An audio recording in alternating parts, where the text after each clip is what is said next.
बिस्मिल्लाहिर्रहमानिर्रहीम। तो आज बात करूँगा गैर मुल्कियों के इनखला पे। तो नेशनल एक्शन कमेटी ने जो गैर मुल्की जो है उनके इनखला की जो है वो मंजूरी दे दी है, जो कि एक ऐसा इकदाम है जो बहुत पहले हो जाना चाहिए था, लेकिन बकौल मुनीर नियाजी हम हर कौम में जो है देर कर देते हैं।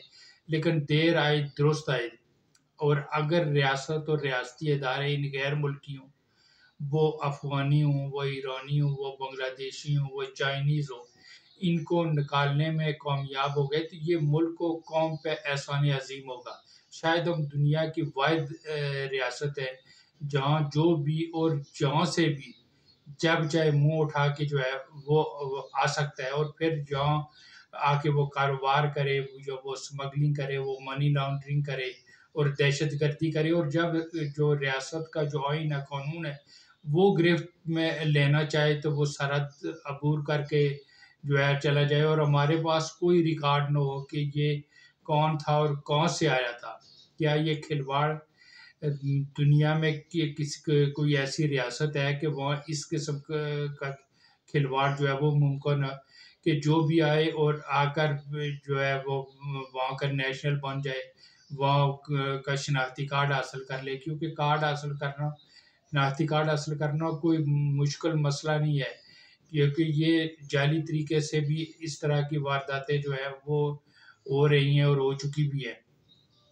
तो दुनिया भर में कहीं भी फिर वो नेचुरल बनकर दुनिया के किसी भी कोने में जाए और वहाँ किसी जराइम का मर्तकब हो, वहाँ दहशतगर्दी करे, तो उसका जो बोझ है वो भी हम उठाएं, बदनामी हमारे हिस्से में आए।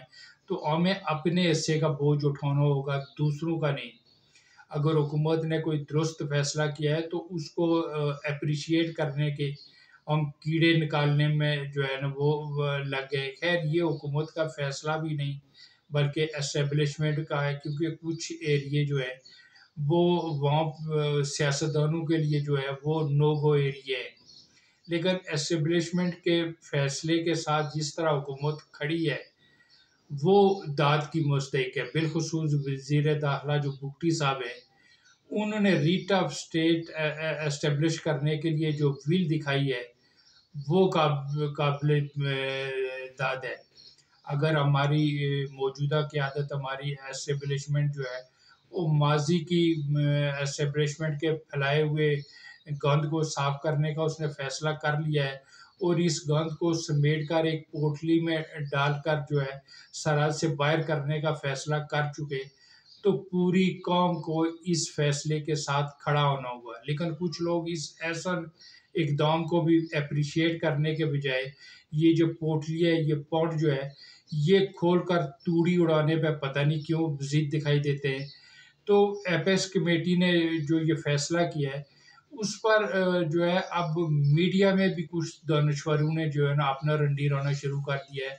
कल ही रात को ही मैंने देखा कि एक हमारे साबिक़ सफ़ीर रुस्तम खान महमद, वो बता रहे थे कि ये असल में जो फ़ैसला हुआ है, ये जो एपेक्स कमेटी ने जो फ़ैसला किया है गैर मुल्की के इनखला का, ये रिएक्शन है असल में। क्योंकि वो हमारी एस्टेब्लिशमेंट, हमारी हुकूमत जो है वो तालिबान हुकूमत पे दबाव डाल रही थी कि वो टीटीपी को जो है वो रोके पाकिस्तान में जो है ना दहशतगर्दी के हमले करने से, और वो नहीं रोक पा रहे या नहीं रोक रहे, इसलिए जो है ना ये रिएक्शन के तौर पे जो है ना ये फैसला किया गया है। दूसरा जो है ना वहाँ की जो बॉर्डर पे है, कुछ फैमिलियाँ इस तरफ हैं, कुछ फैमिलियाँ दूसरी तरफ अफ़गानिस्तान की तरफ रहती हैं। तो ये कैसे मुमकिन है कि जो है ना इस तरह उनको पाबंद किया जाए? तो ये मुमकिन नहीं है। अब हैरत है कि हमारे ये साबिक़ सफ़ीर रह चुके हैं और अक़ल का ये आलम है। और भाई अगर फैमिली अगर एक उधर रहती है, एक इधर रहती है, तो क्या हम सरहदें ख़त्म कर दें? क्या अगर यही कानून लागू करना है तो फिर भारत की सरहद भी खोल दें? क्योंकि वहाँ भी जब इलादगी हुई थी, पहले एक ही हम मुल्क थे, इलादगी हुई तो कुछ फैमिलियाँ इस तरफ रह गई, कुछ तरफ उस तरफ रह गई। तो क्या हम उन फैमिलियों के मिलाप के लिए सरहदें ख़त्म कर दें? मतलब कैसी बेतुकी किस्म की बातें कर रहे हैं, पता नहीं ये कहाँ से ये उठ के इस किस्म के आ जाते हैं, और फिर सफ़ीर बनकर दुनिया में पता नहीं इन्होंने क्या-क्या गुल खिलाए होंगे।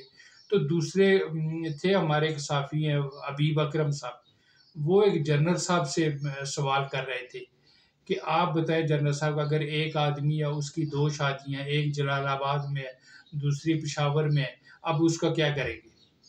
मतलब हैरत है यार इस बंदे की अकल का। ओ भाई, क्या एक बंदे ने अगर दो शादियां की हैं तो उसने शादी अपनी ज़रूरत के लिए कि अपने एवज मिटाने के लिए, क्या उसके लिए हम अपनी सरहदें ख़त्म कर दें कि जो अफगानिस्तान और जो है पाकिस्तान के बीच सरहद नहीं आनी चाहिए क्योंकि एक बंदे ने दो शादियां कर दी हैं, वो जलालाबाद और एक पेशावर में है, तो उसका आने जाने में जो है ना मुदाखलत होगी, इसलिए सरहदें ख़त्म कर दी जाए।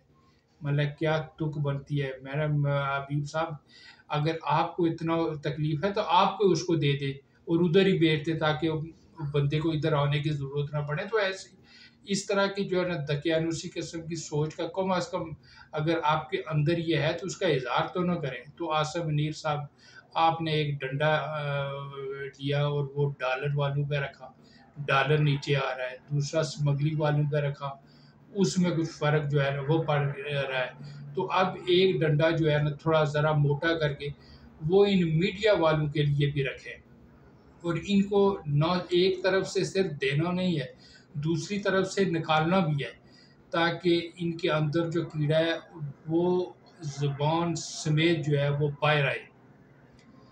यानी कि हद हो गई है कि एक बंदे की दो शादियों की, उसकी ख्वाहिशात की तकमील के लिए हम सरहदें जो है ना वो ख़त्म कर दें।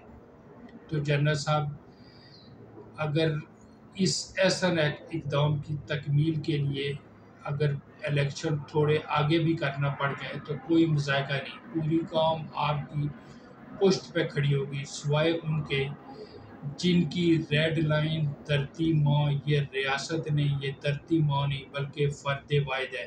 तो जनरल साहब, well done, keep it up.